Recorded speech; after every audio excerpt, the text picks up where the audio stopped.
Hello everybody, welcome to this special edition of the County Seat. I'm your host Chad Booth. We are today with Congressman Bishop, who will be our guest in discussing issues during the course of our show today. We are going to start though with a little bit of a background of a recent field trip that the Congressman's office put together out on the Book Cliffs. I think you'll find this interesting. For the past 12 months, Congressman Rob Bishop's office has been bringing stakeholders together to find a solution to management of public lands in eastern Utah. Today's tour includes a stop at the Winter Ridge Wilderness Study Area. In 1991, the BLM recommended that this area be released from the wilderness inventory. Yet, it is still managed as de facto wilderness.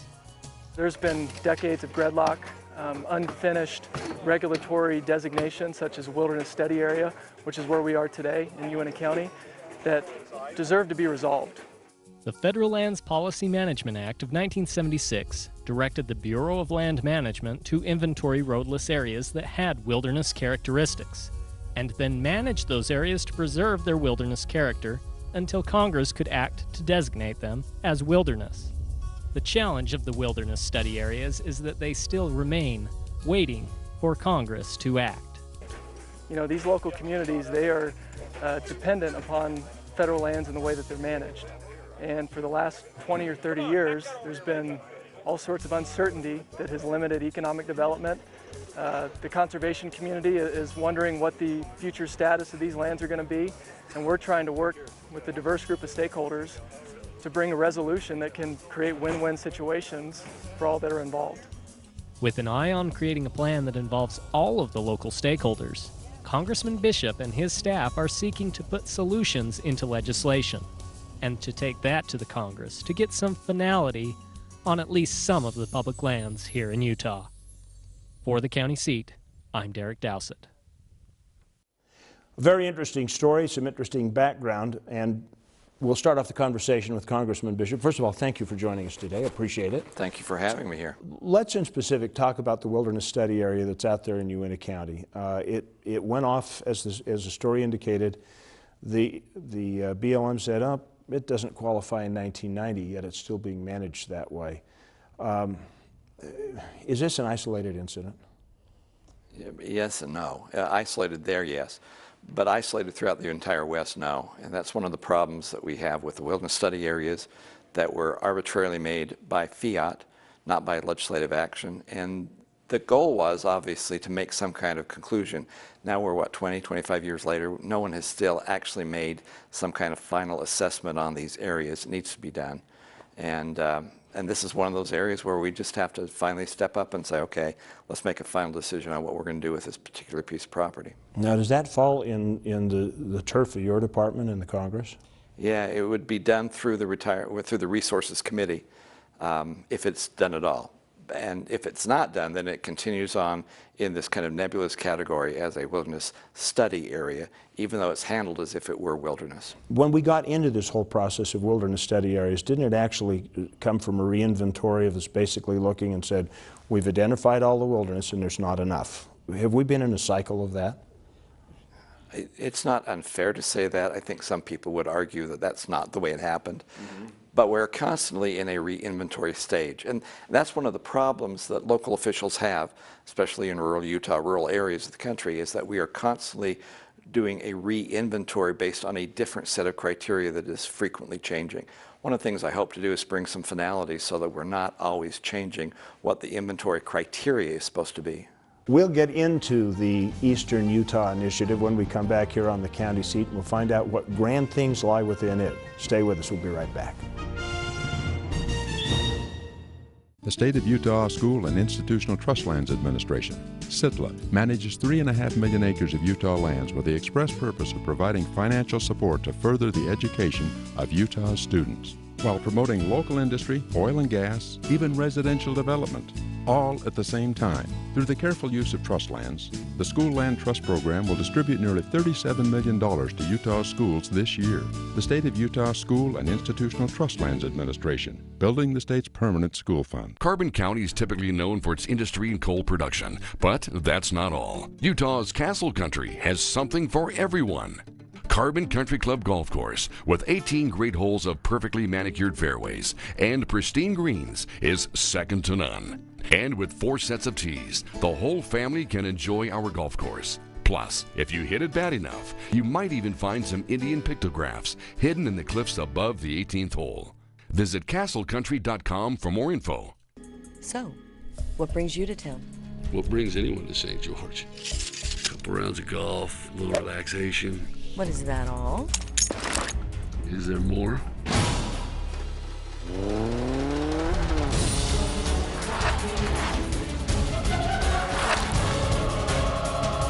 In a retirement community? Should have stuck with the back 9.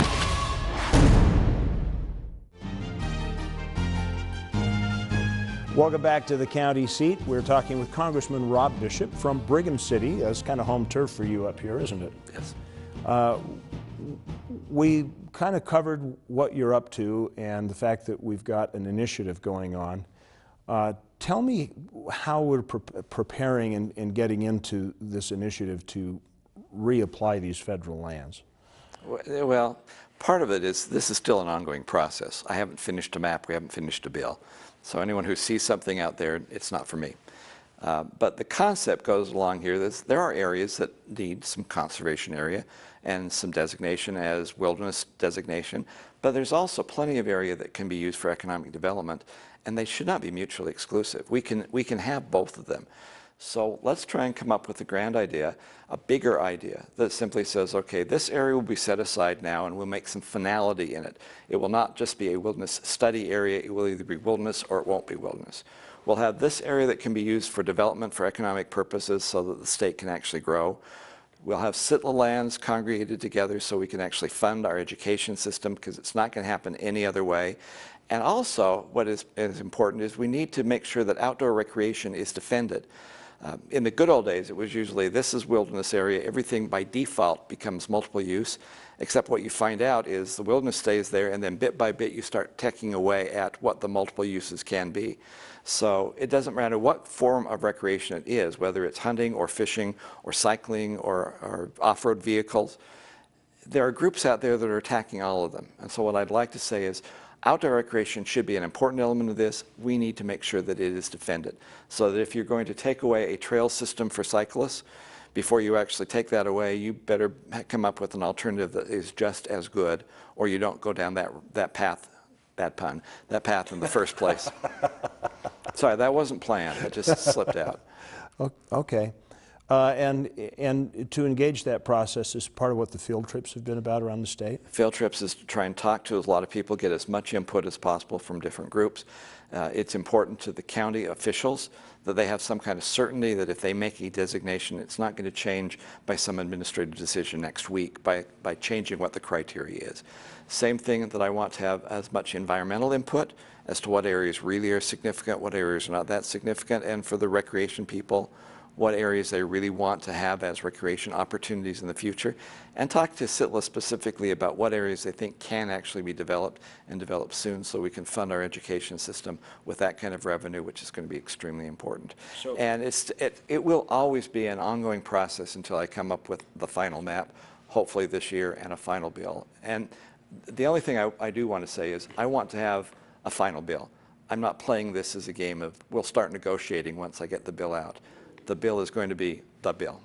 So basically, it's the idea, the concept generally of what happened in Washington County, but we're taking it statewide and we're getting all the players together and saying, this is it, let's move forward?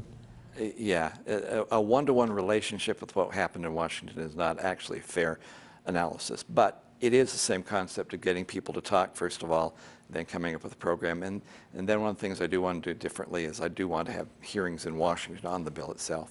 Okay, well that's good. Do you see this being a model that you could reapply from your committee assignments to other states in the West beyond Utah? Yeah, I think any state could do with that. In fact, I'd like to do other areas of Utah with the same approach. If we're successful in what we're trying to do in eastern Utah, I can then look at southern Utah, western Utah, northern Utah. They each have a different set of criteria. It's the different kinds of lands, different issues that will be developed, which is why I can't do it statewide. That's just too big. Right. But we can do it region by region, and other states can do the same thing. So, not wanting to parallel too much off of what a single county land bill did, but there has been a trend as Emery County's gone forward with their plan and Washington County went through with their plan, that you get all the stakeholders, and then at some point in that process where there seems to be collaboration, usually towards the end of the process, you have some groups that just fall out and say, well, we don't like the way this is going, and so we're not going to be stakeholders in it, and then they threaten to come back after it's done and litigate it. Are you going to be able to, do you think this process will stop that from happening, or do you think it's a better process because it has a track record? I hope so. There's a couple of things. First of all, I am surprised so far that everyone is still involved and wants to talk about it. That says that there is a mindset to actually do this. One of the things that's also different is there is a different mindset within the administration.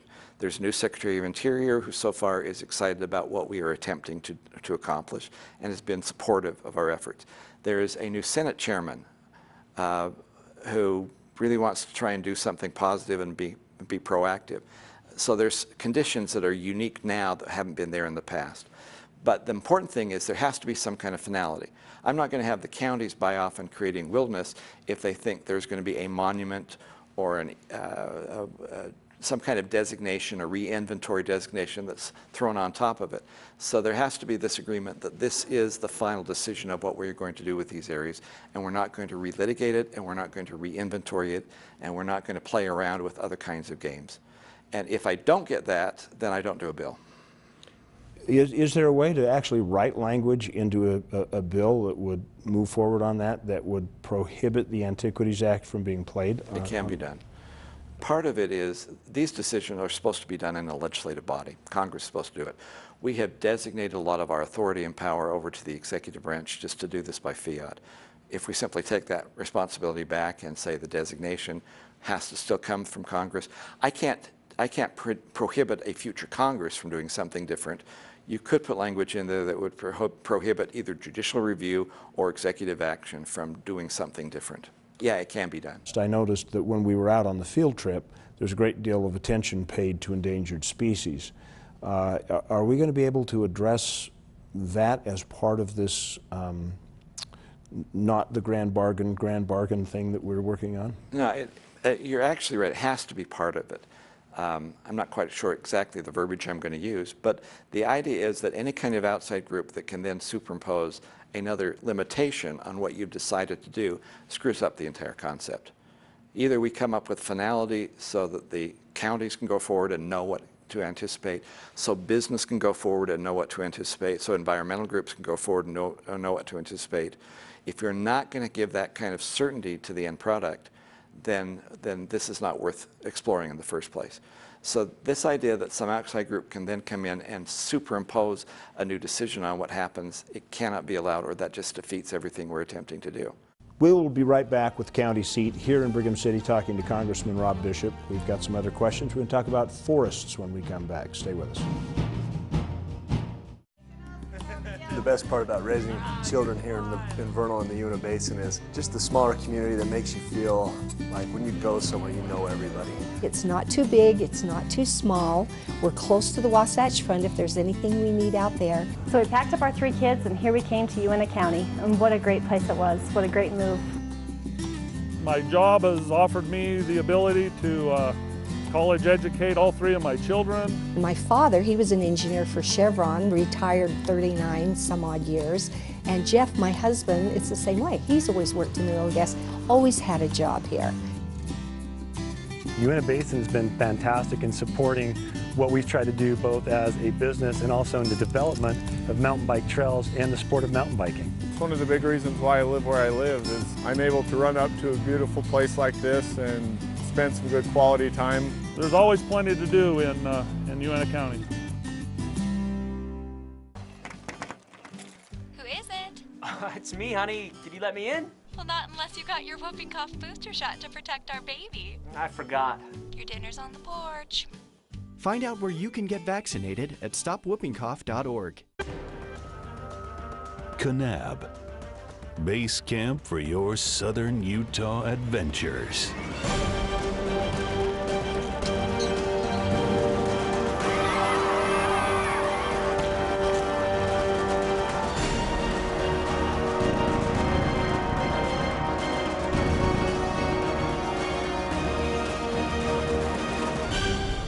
You belong in Kanab.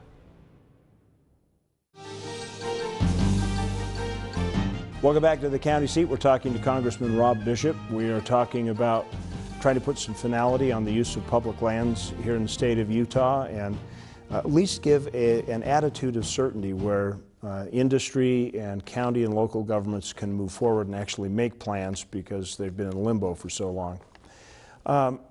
I would like to ask a question though, as you go through this process and we start looking at what local governments have been able to do and how restricted they are. I wanted to get your thoughts about the ESA and the CW, the Clean Water Act, starting to dictate to local governments just based on the fact that they've expanded their regulatory grasp or attempting to. It's a lot, and it's an ongoing problem. I mean, if this was something recent or something just developing, but this has been a problem for years. The Endangered Species Act, I'm not really sure what it was, about 17 years ago, its authorization expired, and it has yet to be reauthorized. So now this I did not know. Yeah, the Endangered Species Act needs desperately to be reauthorized so people know what it can and cannot do. It's been funded, but it has never been reauthorized. There are a whole lot of programs that we are spending money on in the Interior Department that are, their authorization has expired and they need to go through that again. The Endangered Species Act, without being too harsh, is probably the least effective program this country has ever had. I once made a speech on the floor that the worst baseball player in Major League history had a batting average of 190 his entire career. Also still has the record for the most number of errors by anybody in Major League Baseball. If you took the batting average of the Endangered Species Act, it would be 10 if you round up, not 190, it's 10. It simply is not working. And it creates a problem in which you create no people who want to partner with you to try and save any kind of species. So we've got to relook at what we're doing. And too often, Washington is now looking about using that as a tool to try and stop something from taking place that they don't want to do, which I question whether the endangered species is really the issue or there is some other issue and they're just using this as the nice reason, not the real reason for what they are accomplishing. So ESA has to change. And we have to put some incentive in there to make sure that people are willing to come to the table and do a change. So far, there is not an incentive. The budget for Endangered Species Act was zeroed out in the committee this year. I think that's one of the incentives to say, okay, people, let's come to the table and talk about a reauthorization. Okay, on the Clean Water Act, I know that as of a couple of years ago, and of course the makeup of the Congress has changed significantly since then, but there was talk about basically expanding the authority under the Clean Water Act to basically include any water that eventually flows in to water that they regulate, and it could go to the stream across a guy's pasture. Is there concern that regulatory, from a regulatory standpoint, they're thinking about being that extreme with it? Actually, there's some areas where they are making those decisions right now on that same approach. So one of the problems with the Clean Water Act is it was very nebulous, broadly written. Like a lot of things Congress has been doing for the last 8 decades, we throw out a great idea and we allow people to work, and the agencies, we give them the power to write the rules and regulations, and that's where the problem lies. Congress needs to go back and redefine those so that we have different regions of the country that now deal with the Clean Water Act, especially with the Army Corps of Engineers. They have different sections, and each section has a different standard in which they apply. Often those standards are dealt with by the personality who is in charge of that particular area. And even though there's supposed to be an overarching definition so that we know if you're in Pennsylvania or if in Utah what the standards are, there is not. Even when the Supreme Court has already passed a couple of bills saying on Clean Water Act we are going too far and you have gone too far, it produced a different standard in different sections of the country. So Congress here once again needs to go back and look at the Clean Water Act and say, okay, this is what we really meant. And if you're talking about navigable waterways, which don't include ditches and streams and your bathtub, Congress needs to deal with that, and Congress has not. But it's imperative Congress finally do that. But do your colleagues ever look at you and go, you are making too much work for us if we listen to you? Yes, as a matter of fact. But that's our job, and we should do it. The second problem is that most of my colleagues don't know what the hell I'm talking about because they don't consider the Clean Water Act in any form whatsoever. They don't have any interface with it. Rural areas, especially the West, we have to have an interface with that all the time. So it's understanding the significant problem is very easy for a lot of people just to overlook. Very good point. Well, we'll use that for a break. Stay with us. We'll be back with more of the County Seat. Along Interstate 70 and Highway 89 is an area that is rich with high mountain peaks, vast forests, lakes, streams, historical sites, and a climate that is perfect for outdoor adventures no matter what the season. Join us in Richfield September 16th through the 20th for the Rocky Mountain ATV Jamboree. Bring the family for guided tours of some of the finest riding in all of the state. In the center of it all, Sevier County.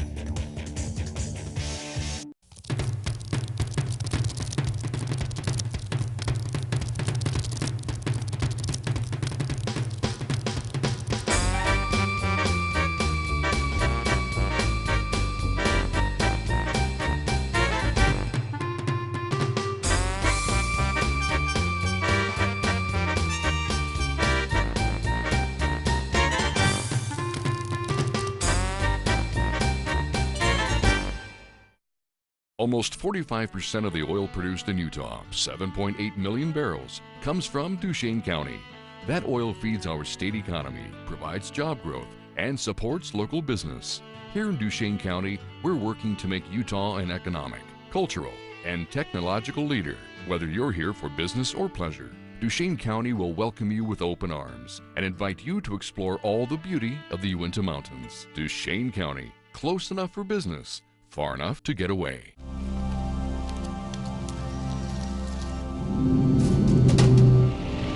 Unlimited opportunity for adventure. It's all about knowing where to look. ATV adventures, rock crawling events, art festivals, and wildlife events.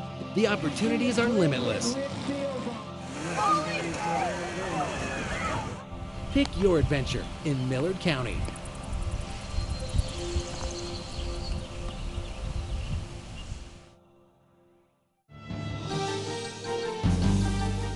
Welcome back to the County Seat. Our conversation today with Congressman Rob Bishop.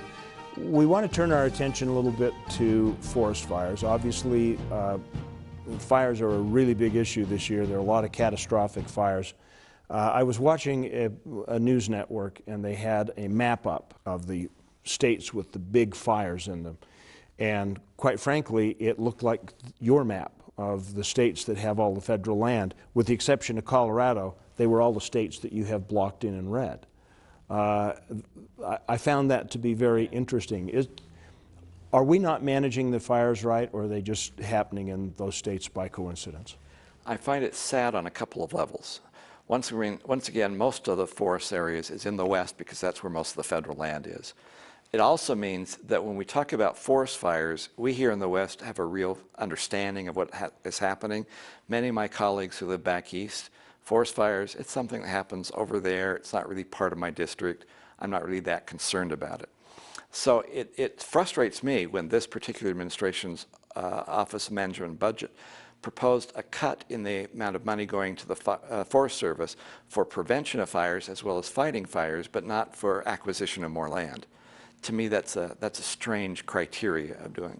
And so I think what we need to do is make sure that people recognize that what we have to do is make sure we not only have fire suppression money, but we have to have fire prevention money.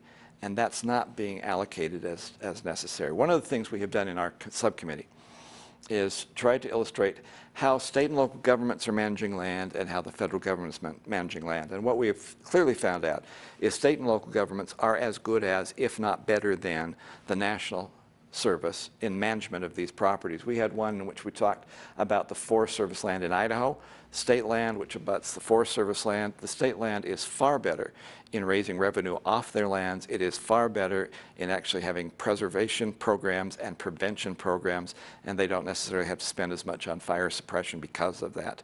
States are doing as good a job. And if we start looking at the states as being able to manage these lands again, we will have a better product. We spend a whole lot of money on secure rural schools. I'm rambling on here, I apologize. No, this is all good. But secure rural schools impacts those areas in which used to have land management through the forest businesses as the means of their production. Now they're getting subsidies, welfare payments from the government. What we're saying is, no, look, let's look back at the program and go back to where we were, have the counties contract out with the federal government to manage these lands, to bring about the resource development that needs to take place, and at the same time you can eliminate some of the devastating forest fires, because what you're actually doing is thinning and rejuvenating the forest. But the states need to be the ones in charge of that, because the states live there, they understand the issue, and they don't look at it as we have with Congress, as simply too many people in the East saying, oh, that's a Western problem, we'll forget about it for now. We can come up with, we'll put that off until later. States and counties won't do that. There's a general perception, though, that the people in the states that are running things aren't as innovative as, you know, towards making the most and maintaining the mission of sustained yield and multiple use. Would you argue that? Oh, definitely. We found the exact opposite, that their creativity far exceeds. State, local, and tribal lands, as far as their creativity in managing land, far exceeds what we get from the national government, which has to have a standard that is agreed upon by everybody, not just those of us who are living here in the West. It simply means that is indeed our future. The premise upon which much of our land policy was based is the West needs to be protected from itself, that only Washington can have a grand view of what is positive and good, and that if ever there's a conflict, obviously Washington has to take precedence over the states. All three of those concepts were not valid when they were established. They are certainly not valid today. We can do a better job. The states can be a partner in making that a better job. That to me is what our vision should be. That's where we should be going with this country. This whole state, you know, transfer land issue has been pretty hot, and it kind of parallels what you're trying to accomplish a different way. Are those two concepts incompatible? No. I support what they're trying to do as far as and I'll try and do this very briefly, but in the past we've always said, give us our lands because it's not fair the way you're treating us. And courts and Congress have said, we don't care if we're not treating you fairly. And they haven't. What the state of Utah and others are trying to do right now is saying, all right, give us our lands, but before you do that, we will prove we have the ability and the plan to manage these better than you can. That's brilliant on the part of the state. Okay, very good. Any final comments? No, I appreciate you enunciating these issues and bringing them forward, because there are not a lot of people who are doing that. I think you're doing a valuable service. Thank you for having me on. Well, thank you always. You're welcome. Anytime you got something to talk about, we would love to have you here on the county seat. Thank you for watching. Remember, this is about local government. This is where your life happens. Make sure that you're involved and you understand what's going on. You got great notes from the congressman today, stuff to study up on. Go to our website. We'll try and get you some links that will help you understand it better. We'll look for you next week on the county seat, our website, thecountyseat.tv. We'll see you then.